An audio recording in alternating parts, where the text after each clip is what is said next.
자, 에스겔 39장 28절에 전에는 내가 그들로 사로잡혀 열국에 이르게 하였거니와 후에는 내가 그들을 모아 고토로 돌아오게 하고 그 한 사람도 이방에 남기지 아니하리니 그들이 나를 여호와 자기들의 하나님인 줄 알리라. 이방에 남기지 않는다. 미국도 이스라엘의 입장에서 보면 이방이요. 미국에 살고 있는 유대인들이 계속 돌아갑니다. 지금 프랑스에서도 돌아가고 남미에서도 돌아가고 지금 우크라이나 러시아 전쟁이 일어나죠. 전쟁이 일어났죠. 근데 구소련 러시아 땅과 그 우크라이나 땅에서 유대인들이 돌아갑니다. 가장 많은 구소련에서 유대인이 살고 있었던 나라가 바로 우크라이나였어요. 이 전쟁이 일어난 것도 심상치 않습니다. 전쟁이 일어나지 않고 있었을 때는요, 우크라이나에 살고 있는 유대인들이 이스라엘로 귀화할 것을 생각도 못 했답니다. 근데 이번 전쟁이 터지니까 이스라엘로 가는 거예요. 하나님은 한 사람도 남기지 않는다 그랬죠. 세계 역사를 주관하신 분은 하나님이요. 전쟁이 일어나든지 코로나19로 인해 전염병이 창궐을 하든지 그런 상황을 통해서 전 세계에 흩어져 있는 유대인들, 마음 푹 놓고 주저앉아 있는 유대인들에게 하나님이 재촉하는 거예요. 빨리 돌아가, 빨리 돌아가. 이게 알리야입니다. 알리야. 이스라엘로 귀환하는 거예요. 자, 한 사람도 남기지 않는다 그랬죠. 근데 그때 그들이 타고 올 것이 뭐냐면은 배요. 우크라이나에 살고 있는 유대인들이요. 2차 세계대전 이후에 많은 사람들이 100만 명 이상 돌아왔어요. 근데 그들이 뭐 타고 왔느냐. 흑해를 통해 가지고 배를 타고 왔어요. 배들이 먼저 원방에서 내 자손과 그 은금을 싣고 와서 배 타고 온다 그랬죠? 배를 타고 온 거예요.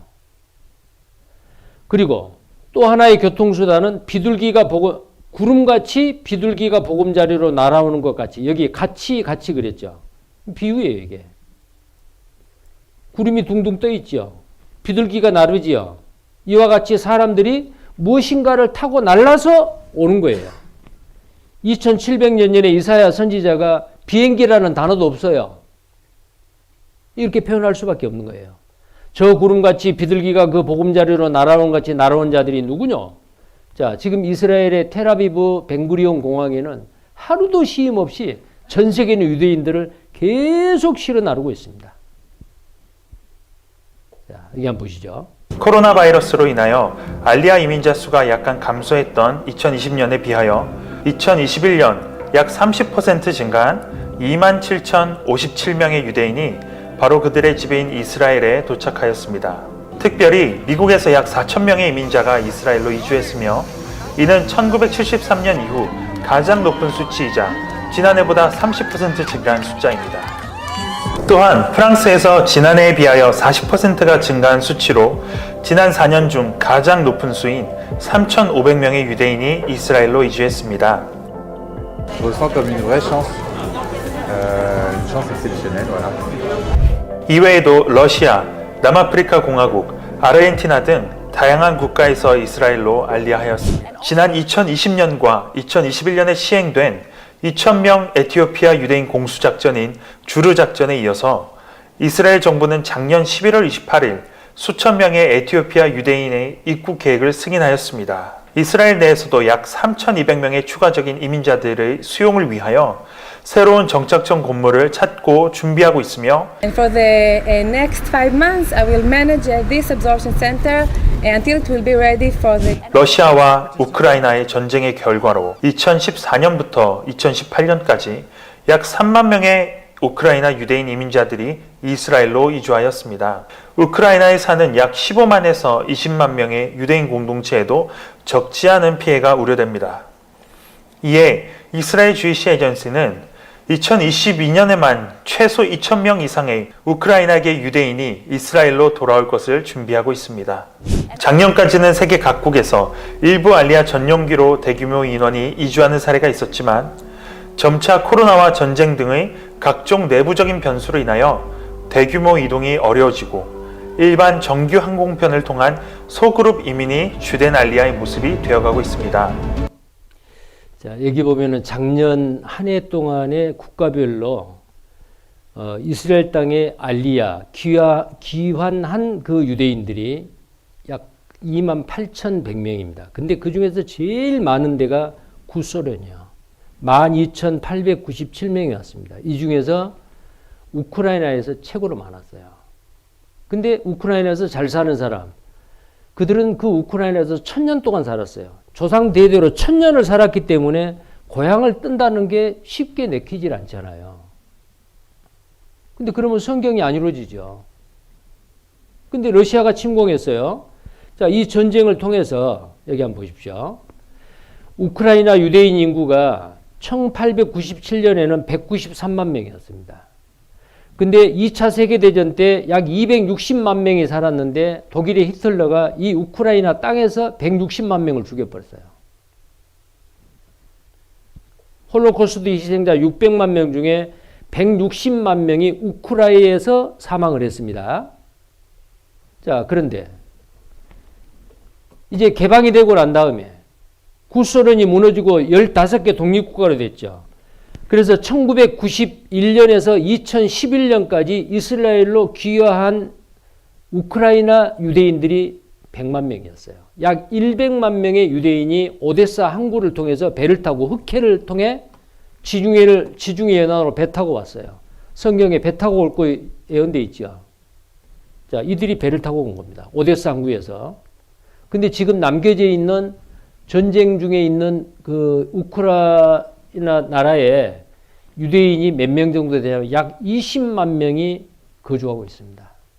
근데 이들은 다 가더라도 1000년 동안 조상 대대로 살고 있는 이 땅에 그냥 주저앉은 거예요. 그럼 이들이 만약에 안 오면 어때요? 성경에 이방에 한 사람도 남기지 않냐고 다 돌아오게 한다 그랬는데 하나님의 말씀이 안 이루어지잖아요. 자, 러시아와 우크라이나 전쟁. 푸틴이 전쟁을 일으킨 것은 다른 목적이 있습니다. 이스라엘 빨리 가라라고 푸틴이 전쟁을 일으켰겠어요? 이런 전쟁의 환경과 상황이 하나님의 말씀을 이루어가는 하나의 수단이요. 우크라이나에서는 유대인이 아닌 사람들이 이 유대인들에 대한 반대하는 게 많아요. 왜? 잘 살기 때문에. 그래서 유대인 기념비, 추모비 앞에 나치 이 표시도 해놓고요. 죽이겠다 그 말이에요. 자, 이스라엘은 러시아 침공을 대비해 우크라이나 유대인들을 구출할 계획을 가지고 있습니다. 이스라엘 정부에서는 그래요. 자, 알리야 장관이었어요. 이스라엘이 이방 나라에서 기여한 것을 전담하는 부서가 있어요. 이스라엘의 정부에. 그 장관을 알리야 장관이라고 해요. 러시아가 우크라이나를 공격할 경우에 대비해서 우크라이나에서 약 20만 명의 잠재적 이민자를 구출하고 데려올 준비를 이스라엘 정부는 2월 24일 푸틴이 우크라이나를 전쟁 침범하기 전에 다 세워놨어요. 자, 그러니까 이스라엘 정부에서는 어때요? 전쟁이 터졌죠? 언제 터졌어요? 금년 불과 얼마 전이죠. 딱 오늘 20일째예요. 전쟁 난지. 2022년 금년 2월 24일 러시아가 우크라이나를 침공을 했습니다. 이스라엘 정부에서는 어때요? 우크라이나에 살고 있는 20만 명의 자기 동족 유대인들을 다 구출해 내려고 이미 다 계획 다 세워놨어요. 그래서 3월 6일 날, 불과 며칠 전이죠. 3월 6일 날 전쟁 발발 11일차 되는 날에 우크라이나 유대인 첫 비행기가 기화했습니다. 보다시피 하나님께서는 유대인들이 동서남북 땅에서부터 이스라엘 땅으로 돌아오도록 하고 계십니다. 자, 이 영상도 하나 If 보시죠. the fighting starts again, I don't know where I would go. I cannot do it anymore. Мы думаем, что в Израиле у нас все получится, мы люди амбициозные, найдем там себе, выучим в первую очередь язык, это необходимо. После этого года хотелось бы просто уже покоя. Да, тишины, уверенности Да. в завтрашнем дне, потому что у нас сейчас этого нет. Уже просто готові. Joyous day, a day we've all prayed for and hoped for. And this is the beginning of a wave of Aliyah from Ukraine. Hundreds and then thousands will come over the coming weeks and months, and we have a part to play in that. So, as you can see, God is bringing back the Jewish people to the land of Israel from the north, the south, the east, and the west. Today, And do you know of people who were trying to come now that weren't planning to come before? I know lots of people that didn't plan. 자, 보십시오. 전에는 알리할 계획이 없었느냐고 물어요. 비행기에서 내리는 그 우크라이나 유대인한테. 이제 어느 기자가 그렇게 묻습니다. 그러니까 네, 제가 아는 많은 사람들이 올 생각이 없었다가 전쟁으로 인해 계획이 바뀌었습니다.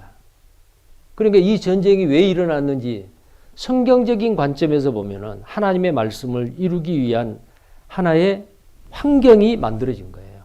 전쟁 안 일어났으면은 우리는 이스라엘 땅에 돌아갈 계획이 없었습니다. 그렇게 말하지 않아요? Change their plans, like my neighbor in the room.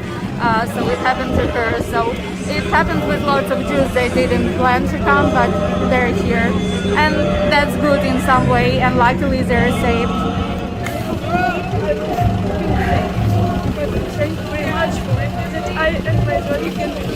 Parents must be so happy. So are you happy to be here now? Well, thank you. Really wishing you all the best. And your daughter's name is? 자, 우리가 모르고 있는 사이에 성경의 예언의 말씀이 착착 이루어지고 있습니다. 자, 예수님은 이걸 보신 거예요. 이게 무화과나무에서 잎사귀에 나오는 거예요. 이런 일을 보거든 인자가 곧 문 앞에 이른 줄 알라.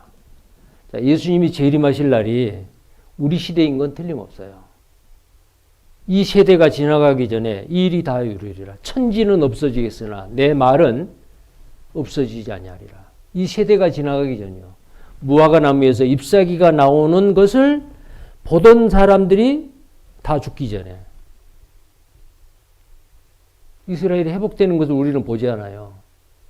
우리가 다 죽기 전에 우리 중에서 살아있는 사람들이 구원받고 나서 죽음을 경험하지 아니하고 예수님 오시는 것을 이 몸이 변화돼서 올라갈 경험을 할 사람들이 많아요. 우리 시대입니다. 성경은 지금까지 한 번도 부도난 적이 없어요.